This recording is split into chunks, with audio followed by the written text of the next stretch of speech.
نؤمن به ونتوكل عليه ونعوذ بالله من شرور أنفسنا ومن سيئات أعمالنا من يهده الله فلا مضل له ومن يضلل فلا هادي له وأشهد أن لا إله إلا الله وحده لا شريك له وأشهد أن محمدا عبده ورسوله أما بعد فإن خير الحديث كتاب الله وخير الهدي هدي محمد صلى الله عليه وسلم وشر الأمور محدثاتها وكل محدثة بدعة وكل بدعة ضلالة وكل ضلالة في النار. أعوذ بالله من الشيطان الرجيم. بسم الله الرحمن الرحيم. يا أيها الناس اتقوا ربكم الذي خلقكم من نفس واحدة وخلق منها زوجها وبث منهما رجالا كثيرا ونساء واتقوا الله الذي تساءلون به والأرحام إن الله كان عليكم رقيبا. يا أيها الذين آمنوا اتقوا الله حق تقاته ولا تموتن إلا وأنتم مسلمون. يا أيها الذين آمنوا اتقوا الله وقولوا قولا سديدا يصلح لكم أعمالكم ويغفر لكم ذنوبكم ومن يطع الله ورسوله فقد فاز فوزا عظيما. وقال الله تعالى في موضع آخر اعلموا أنما الحياة الدنيا لعب ولهو وزينة وتفاخر بينكم وتكاثر في الأموال والأولاد كمثل غيث أعجب الكفار نباته ثم يهيج فتراه مصفرا ثم يكون حطاما وفي الآخرة عذاب شديد ومغفرة من الله ورضوان وما الحياة الدنيا إلا متاع الغرور. وقال النبي صلى الله عليه وسلم إن الدنيا علوة خزية وإن الله مستخلفكم فيها فينظر كيف تعملون. فاتقوا الدنيا واتقوا النساء فإن أول فتنة بني إسرائيل كانت في النساء. رب اشرح لي صدري ويسر لي أمري واحلل عقدة من لساني يفقهوا قولي. ربي زدني علما ربي زدني علما اللهم ربي زدني علما آمين.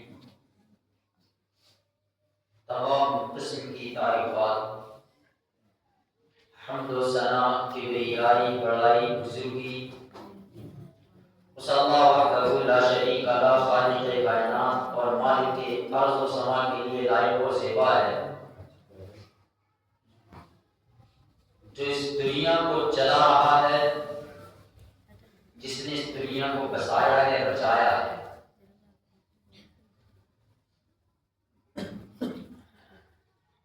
درود و سلام کے خون نشانہ ہوں تمام انبیاء پر خصوصاً بالخصوص سرور کائنات خاتم الانبیاء احمد مصطفیٰ محمد مصطفیٰ صلی اللہ علیہ وسلم.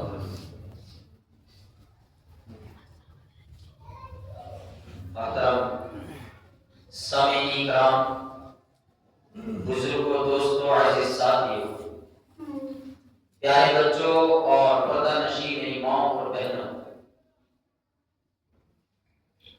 آج کے اس خطبہ مسنونہ میں جس موضوع کے تحت میں آپ لوگوں کے سامنے رد کشائی کروں گا وہ ہے خارج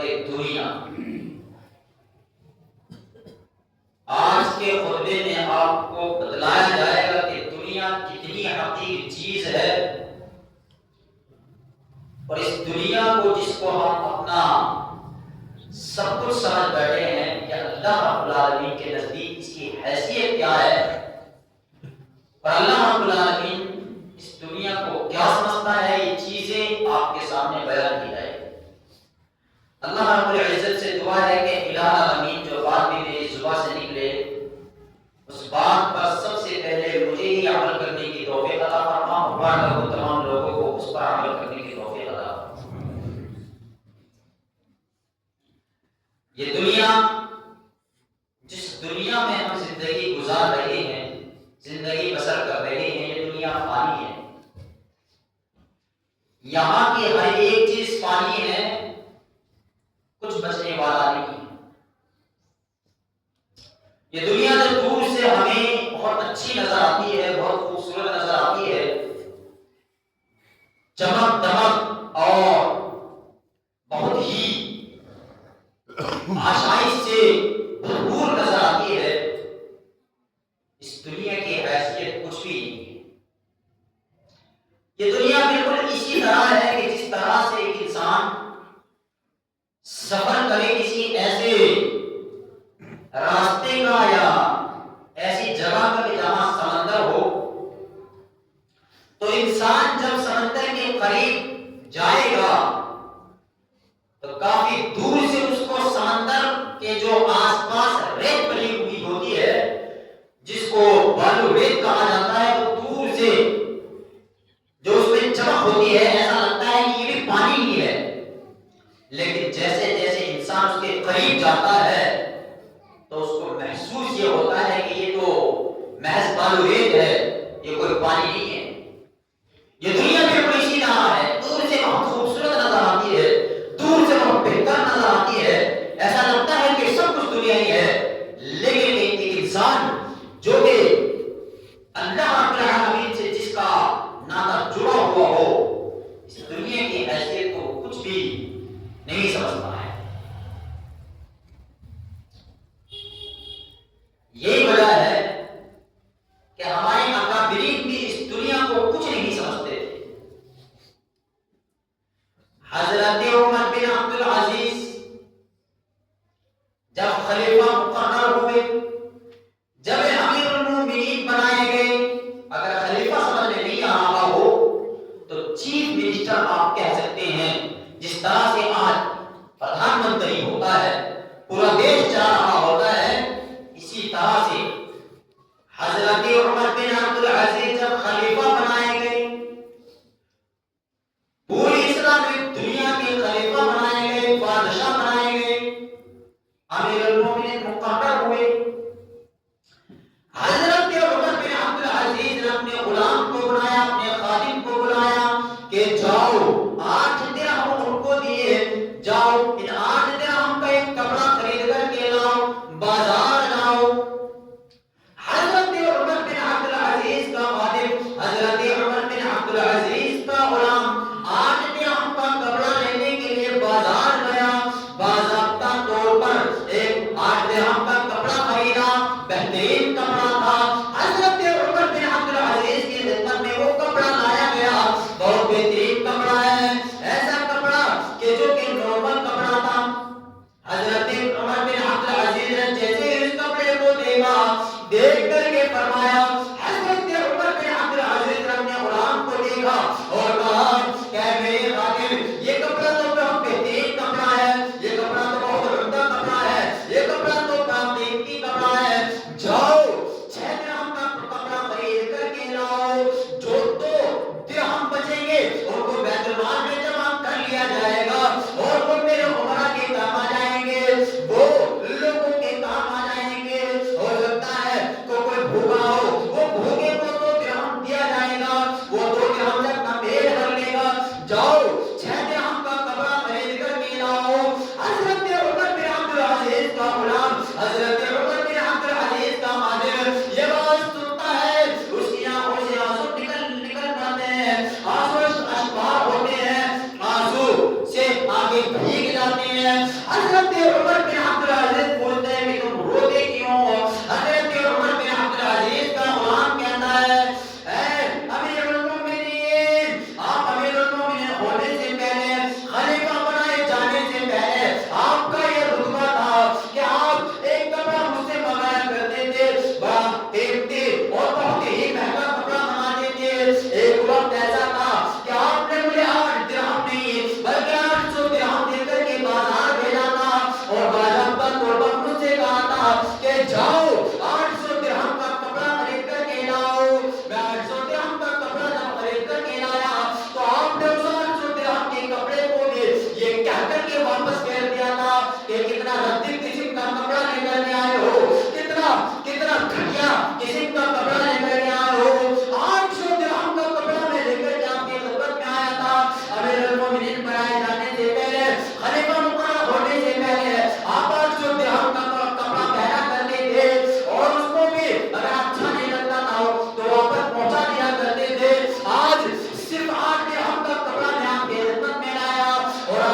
کوئی حیثیت نہیں دی، ایسے ہی ہمیں اس دنیاوی زندگی کو کوئی حیثیت نہیں دینا چاہیے۔ ہاں اس کا مطلب ہرگز یہ بھی نہیں ہے کہ اگر اللہ نے آپ کو دیا ہے تو پھر آپ پہنے بھی، کھائے بھی، پیے بھی، لیکن اللہ رب العالمین کو ہمیں نہیں بھولنا چاہیے، اللہ رب العالمین کی عبادت سے روگردانی نہیں کرنا چاہیے، اللہ رب العالمین کی عبادت سے اعراض نہیں کرنا چاہیے۔ جس طرح سے آپ دیکھ رہے ہیں رمضان میں ہم لوگوں نے تراویح پڑھی، رمضان میں ہم لوگوں نے نمازیں پڑھی، لیکن ابھی مسجدوں کے حالات کیسے ہو گئے ہیں؟ وہی نمازی رہ گئے ہیں جو کہ رمضان سے پہلے نماز پڑھتے ہیں۔ چونکہ یہ اس لیے ہوا چونکہ ہم دنیا ہی کو اپنا سب کچھ سمجھ بیٹھے ہیں، ہم اپنی دکان و مکان ہی کو سب کچھ سمجھ بیٹھے ہیں، ہم نے دنیاوی زندگی کو ہی سب کچھ سمجھ لیا ہے۔ ہم یہ سمجھتے ہیں کہ ہمیں صرف اور صرف اسی دنیا میں رہنا ہے اور یہی ہمیں سب کچھ، یہی ہمارا سب کچھ ہے، یہی ہم نے اس دنیا کو سمجھ لیا ہے اور اللہ رب العالمین کی عبادت سے منہ موڑ لیا ہے۔ نمازیں کیا ہے ہمیں نہیں پتا، اللہ رب العالمین کا حق کیا ہے ہمیں نہیں پتا، اور ہمیں کیا کرنا ہے، عبادت کیا ہے ہمیں نہیں پتا، صرف دنیا کی زندگی کو ہم نے سب کو سمجھ لیا ہے۔ اور اللہ رب العالمین نے بندوں پر صرف اور صرف عبادت صرف رمضان میں ہی فرض نہیں کی ہے، ہاں رمضان کے روزے فرض ہیں، نمازیں تو بارہ کے بارہ مہینے ہمیں پڑھنا ہے، لیکن ہمارا اگر ہم اپنے معاشرے پر نظر ڈالیں اور دیکھیں کہ ہمارے معاشرے کے حالات کیا ہیں تو یہ بات اظہر من الشمس کی طرح واضح طور پر ظاہر ہو جاتی ہے کہ جس طرح سے پہلے چلا آ رہا تھا رمضان کے بعد بھی ہماری حیثیت ویسی ہے۔ میرے پیارے ساتھیوں، اگر رمضان کے بعد بھی ہمارے اندر کوئی سدھار پیدا نہیں ہوتا ہے، اگر ہم رمضان کے عبادت کرنے کے بعد بھی نمازی نہیں بن رہے ہیں تو اس کا مطلب یہ ہے کہ اللہ رب العالمین نے ہماری عبادتیں قبول نہیں کی ہے۔ اگر اللہ رب العالمین ہماری عبادت قبول کرتا تو آپ نمازی بن جاتے، پانچوں وقت کے نمازی بنتے۔ میرے پیارے ساتھیوں، اسی لیے غور کرنے کی بات یہ ہے کہ ہمیں اللہ رب العالمین نے یہ زندگی دی ہے، 50 سال کی زندگی یا 60 سال کی زندگی یا اس سے زیادہ زندگی اگر اللہ رب العالمین نے ہمیں دی ہے تو ہم اس کی قدر کرنا سیکھیں۔ جس طرح سے ہمارے اکابرین اپنی زندگی کی قدر کیا کرتے تھے اور انہوں نے دنیا کی زندگی کو ہی سب کچھ نہیں سمجھا تھا، اس طرح کے بہت سارے واقعات تھے۔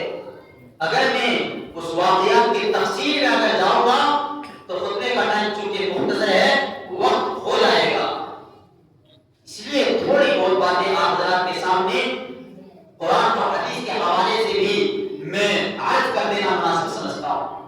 یہ دنیا کیا ہے؟ اللہ کے نبی صلی اللہ علیہ وسلم نے ایک مثال سے سمجھایا۔ اللہ کے نبی صلی اللہ علیہ وسلم نے فرمایا مَدُّنْيَا فِي الْآخِرَةِ إِلَّا مِثْلُ مَا يَجْعَلُ أَحَدُكُمْ إِصْبَعَهُ هَٰذِهِ وَأَشَارَ بِالسَّبَابَةِ بِالْيَمِينِ۔ اللہ کے نبی صلی اللہ علیہ وسلم نے فرمایا کہ دنیا میں زندگی کی مثال آخرت میں زندگی کے مقابلے میں صرف اتنی ہی ہے جیسے کہ تم میں سے کوئی شخص اپنی انگلی کو سمندر میں ڈالے۔ آپ صلی اللہ علیہ وسلم نے اشارہ کیا سبابہ انگلی کی طرف، سبابہ انگلی کہتے ہیں شہادت کی انگلی کو، اس انگلی کو سبابہ بولتے ہیں۔ آپ صلی اللہ علیہ وسلم نے اس انگلی کی طرف اشارہ کیا اور کہا کہ دنیا کی زندگی کی مثال آخرت کی زندگی کے مقابلے میں صرف اتنی ہے جیسے کہ تم میں سے کوئی شخص سمندر میں اپنی شہادت کی انگلی کو ڈالے اور واپس نکالے، فَلْيَنْظُرْ بِمَا يَرْجِعُ، اور پھر دیکھے کہ وہ کس چیز کے ساتھ واپس لگ کر کے آئی ہے، کس چیز کے ساتھ وہ واپس آئی ہے۔ یعنی دنیا کی زندگی کی مثال صرف اتنی ہے جیسے کہ ایک انسان اپنی انگلی کو سمندر میں ڈالے اور سمندر میں ڈال کر کے اپنی انگلی کو نکالے، انسان دیکھے کہ کیا چیز اس پر لگ کر کے آیا ہے۔ ایک انگلی پر کتنا پانی لگ سکتا ہے؟ ایک قطرہ یا دو قطرہ یا 5 قطرہ، کتنے یہ قطرے پانی میں اگر سمندر میں ہم اپنی انگلی کو ڈالیں گے تو لگ کر کے ہماری انگلی پر آئے گا، 5 قطرے سب زیادہ آ سکتے ہیں۔ یہ صرف اور صرف دنیاوی زندگی کی مثال ہے، اور پوری کی پوری زندگی آخرت کی زندگی ہے جو کہ سمندر سے اس کو تشبیہ دی ہے۔ یعنی کہ جو سمندر ہے وہ پوری کی پوری زندگی آخرت کی زندگی ہے،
اگر اس کو لمبی زندگی میں دے دی جائے تو میرے پیارے ساتھیوں پتہ یہ چلا کہ دنیا میں زندگی بہت حقیر زندگی ہے اور دنیا میں زندگی آخرت کے مقابلے میں بہت کم ہے.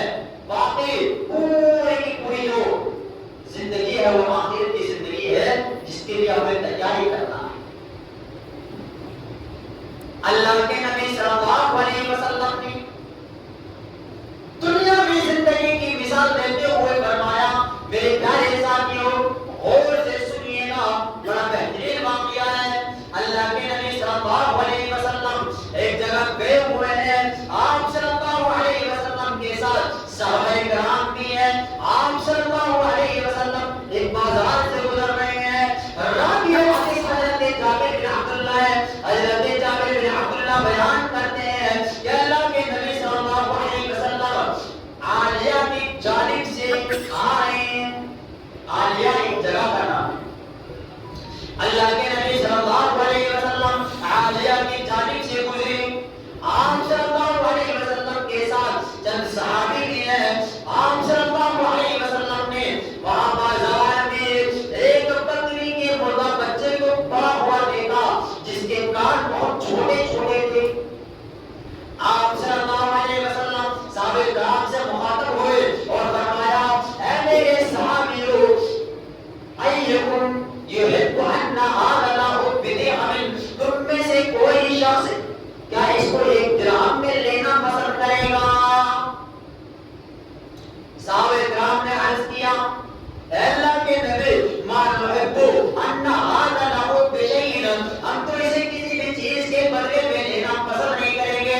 وما نصنع به اور ہم اس کا کریں گے بھی کیا؟ یعنی ایک تو یہ مرا ہوا جانور ہے اور مرا ہوا چھوٹا سا بچہ بھی ہے تو ہم اس کا کریں گے کیا؟ یہ تو مرا ہوا ہے.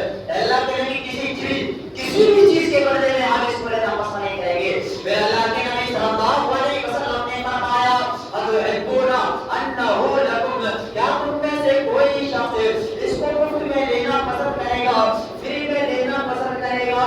صحابہ کرام نے عرض کیا اللہ کے نبی ہم تو اسے فری میں بھی لینا پسند نہیں کریں گے. اور پھر بھی ہم اس کو کیوں کر لے سکتے ہیں؟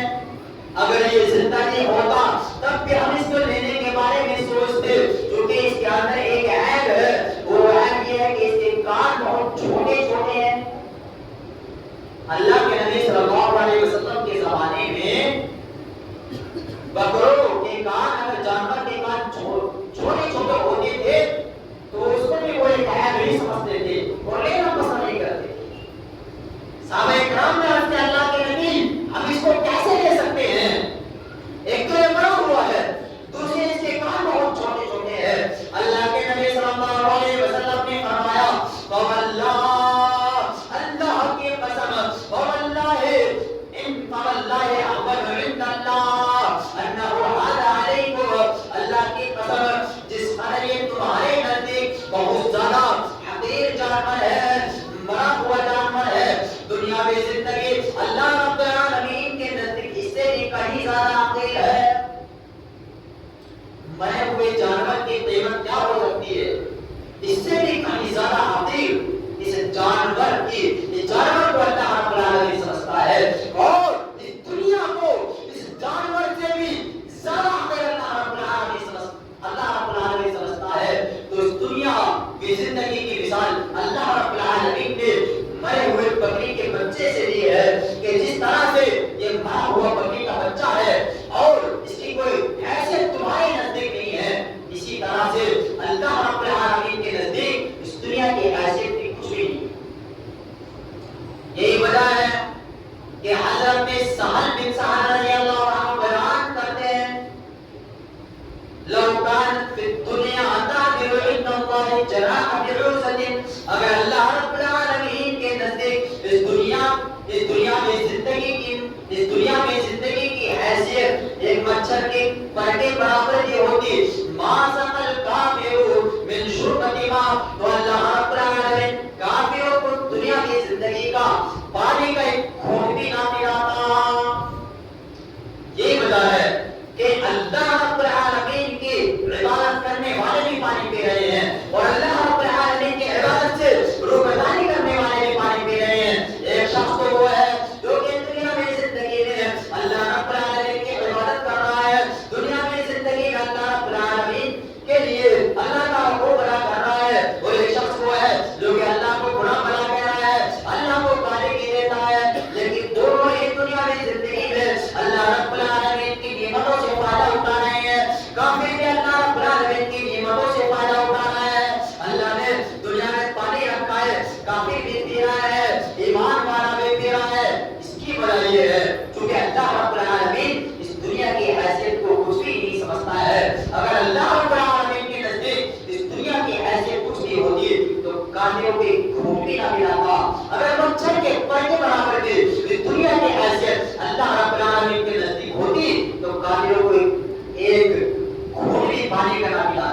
کھلاتا. میرے پیارے ساتھیوں، یہ وجہ ہے کہ حضرت عبداللہ بن عمر رضی اللہ عنہ بیان کرتے ہیں. حضرت عبداللہ بن عمر رضی اللہ عنہ فرماتے ہیں کہ اللہ کے نبی صلی اللہ علیہ وسلم نے ایک مرتبہ میرے کندھوں پر ہاتھ رکھا ہوا تھا. اللہ کے نبی صلی اللہ علیہ وسلم نے فرمایا، اے بچے، کن فی الدنیا کأنک غریب او عابر سبیل، کہ دنیا میں اس طرح رہو جس طرح سے آپ کن فی الدنیا کأنک غریب، جس طرح سے ایک اجنبی ہوتا ہے، او عابر سبیل، ایک مسافر کی طرح ہو. جس طرح سے ایک اجنبی آتا ہے اور اجنبی زیادہ لوگوں سے بولتا چالتا نہیں ہے، بلکہ اس نے ایک کام کرا اور اپنا چلا گیا. اور جس طرح سے ایک مسافر آتا ہے، سفر کرتا ہے، ایک لمبا سفر ہوتا ہے اور سفر کر کے پھر وہ اپنی منزل کی طرف چلا جاتا ہے، اسی طرح سے حضرت عبداللہ بن عمر رضی اللہ عنہ کو اللہ کے نبی صلی اللہ علیہ وسلم نے یہ بات بتائی اور کہا کہ عبداللہ بن عمر، یاد رکھو، دنیا کے اندر آپ کو ایک مسافر کی طرح، ایک اجنبی کی طرح رہنا ہے، یا ایک مسافر کی طرح رہنا ہے. جس طرح سے ایک اجنبی رہتا ہے، ایک مسافر رہتا ہے، اسے ہمیشہ وہ ایک جگہ نہیں رہتا ہے، اسی طرح سے آپ بھی ایک مسافر کی طرح دنیا میں رہو، ایک اجنبی کی طرح اس دنیا میں رہو. یہی وجہ ہے کہ حضرت عبداللہ ابن عمر رضی اللہ عنہ فرمایا کرتے تھے کہ اذا امسیت فلا تنتظر الصباح، کہ جب تم صبح کر لو تو شام کا انتظار نہ کرو. وَإِذَا أَصْبَحْتَ فَلَا تَنْتَظِرِ الْمَسَاءَ، اور جب تم صبح کر لو تو شام کا انتظار نہ کرو. وَخُذْ مِنْ صِحَّتِكَ لِمَرَضِكَ، اور اپنی صحت کو اپنے مریض ہونے سے پہلے غنیمت جانو. وَمِنْ حَيَاتِكَ لِمَوْتِكَ، اور اپنی زندگی کو اپنی موت کے آنے سے پہلے غنیمت جانو. میرے پیارے ساتھیوں، اس حدیث پر غور کریں، اور اگر غور کرنے سے یہ پتہ چلتا ہے کہ ایک انسان اس دنیا میں اگر رہ رہا ہے تو شام کا انتظار نہ کرے کہ میں شام تک بھی رہوں گا. اللہ رب العالمین کو یاد رکھے، اللہ رب العالمین کی عبادت کرتا ہے، اور اگر صبح کر لے تو شام کے بارے میں یہ نہ سوچے کہ میں شام تک زندہ رہوں گا. میرے پیارے ساتھیوں، اور اسی طرح سے اگر اللہ رب العالمین نے اس کو صحت دی ہے تو صحت کو غنیمت جانے، صحت کے بارے میں سوچے. اور اگر اللہ رب العالمین نے اس کو زندگی دی ہے تو زندگی کو اپنی موت کے آنے سے پہلے غنیمت سمجھ لے، یعنی اللہ رب العالمین کی عبادت کر لے. اللہ رب العالمین کو ایک مان کر کے اللہ رب العالمین کے لیے نماز پڑھ لے، اللہ رب العالمین کے روزہ رکھ لے، اللہ رب العالمین کے لیے عبادت کر لے، تب تو ٹھیک ہے. ورنہ اگر اس سے عمر کو اگر ہم نے ایسا ہی ضائع کر دیا، لہو العلم میں، کھیل تماشا میں، دنیا کی چوک و چوند میں، دنیا کے آشائش میں، دنیا کے افزائش میں، میلے میں، ڈھیلے میں، دنیا میں گھومنے میں، اگر اسی طرح سے ہم نے اس دنیا کو اپنا ضائع کر دیا، برباد کر دیا، یقین مانیے تو کہ اللہ رب العالمین کو ہمیں جواب دینا ہے. کل قیامت کے دن اللہ رب العالمین ہم سے پوچھے گا کہ تم نے دنیا کے اندر اپنی زندگی کو کس طرح سے ضائع کیا تھا، کس طرح سے دنیا میں زندگی کو گزارا تھا. ہم کل قیامت کے دن کیا ہم جواب دیں گے؟ تو میرے پیارے ساتھیوں، بات کا خلاصہ کلام یہ ہے کہ دنیا میں زندگی بہت حقیر ہے. اور میرے موضوع کا جو تھا، جو عنوان کا میرے موضوع کا، وہ بھی یہ تھا کہ دنیا، یہ دنیا میں زندگی حقیر ہے. تو معلوم یہ ہوا کہ دنیا میں زندگی کی کوئی بھی حیثیت نہیں ہے، نہ اللہ رب العالمین کے نزدیک، اور اگر ہم سوچے بھی، اگر ہم سمجھے بھی تو بھی دنیا میں زندگی کچھ بھی نہیں ہے. ایک انسان اس دنیا میں آتا ہے اور کب چلا جائے کسی کو معلوم نہیں ہے. ابھی بہت سارے لوگ پچھلی سال ہمارے پاس بیٹھا کرتے تھے، خطبہ جمعہ سنا کرتے تھے، نماز پڑھا کرتے تھے، لیکن وہ آج اس دنیا میں موجود نہیں ہے. معلوم یہ ہوا کہ جس طرح سے وہ چلے گئے اسی طرح سے ہم اس دنیا سے چلے جائیں گے. تو دنیا کی زندگی کو اپنا ہمیں ہر کچھ نہیں سمجھنا چاہیے، سب کو نہیں سمجھنا چاہیے. اگر اللہ نے ہمیں دنیا کی زندگی میں اگر کچھ سال دیے ہیں تو اس کو غنیمت سمجھ لیں، اللہ کی عبادت کر کے گزار لیں، لوگوں سے اخلاق کے ساتھ گزار لیں، لوگوں سے مل کر کے گزار لیں، ایک دوسرے سے حسد نہ رکھیں، ایک دوسرے سے کینہ کپٹ نہ رکھیں، بلکہ دنیا میں زندگی اچھے طریقے سے گزار لیں. اللہ رب العالمین چاہتا ہے. اور یہی میرے موضوع کا عنوان تھا. اللہ رب العزت سے دعا ہے کہ الہ العالمین ہم تمام کے تمام مسلمانوں کو جو باتیں بتائی گئی ہیں اس پر ہم تمام مسلمانوں کو عمل کرنے کی توفیق عطا فرما. اللہ رب العزت سے دعا ہے کہ الہ العالمین جب تک ہم دنیا میں زندہ رہیں اسلام پر زندہ رہیں اور جب بھی ہماری موت آئے وہ بھی اسلام پر آئے. وصلی اللہ تعالی علی خیر محمد وآلہ وصحبہ اجمعین برحمتک یا ارحم الراحمین. السلام علیکم ورحمۃ اللہ وبرکاتہ.